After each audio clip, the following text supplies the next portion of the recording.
ఓం నమో వెంకటేశాయ.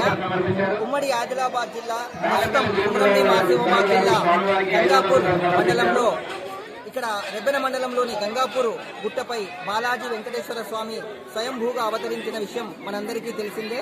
ఇక్కడి భక్తుడు ప్రతినిత్యం తిరుమల తిరుపతికి వెళ్తుంటే ఒక సంవత్సరం పోలేని పరిస్థితుల్లో ఆ స్వామివారు అతని కళలో కనబడి ప్రత్యక్షంగా ఇక్కడ తను వెలుస్తున్నట్టు చెప్పాడు.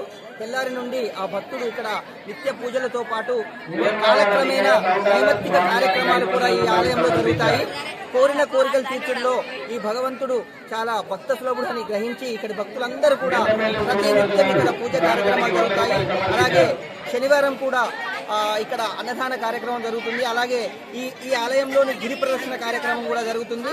అలాగే ప్రతి సంవత్సరము మాఘ పౌర్ణమి పురస్కరించుకొని కళ్యాణం జరుగుతుంది. ఆ కళ్యాణానికి తిరుమల తిరుపతి దేవస్థానం హిందూ ధర్మ ప్రచార పరిషత్ నుండి శ్రీ గుల్లపల్లి సత్యనారాయణ గారు పట్టు వస్త్రాలు కూడా సమర్పించడం జరుగుతుంది.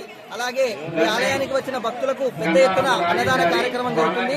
మళ్ళీ తెల్లారి రథోత్సవం చాలా కన్నుల పండుగ జరుగుతుంది. దీనికి పోలీసు వారు ప్రత్యేకమైన బందోబస్తు ఏర్పాటు చేసి అనేక రకాలుగా ఈ ఆలయ అభివృద్ధిలో ప్రతి ఒక్కరు కూడా పాల్గొంటారు. మరి జిల్లా ఎస్పీ గారు, జిల్లా కలెక్టర్ గారు, చాలా జిల్లాకు సంబంధించిన పెద్ద ఆఫీసర్లందరూ కూడా వచ్చి ఈ కార్యక్రమంలో విజయవంతమయ్యేలా వారి పాత్రలు పోషిస్తున్నారు. అందరికీ కూడా ఆయురారోగ్యాలు కల్పించాలని ఆ బాలాజీ వెంకటేశ్వర స్వామిని వేడుకుంటున్నాం. ఓం నమో వెంకటేశాయ.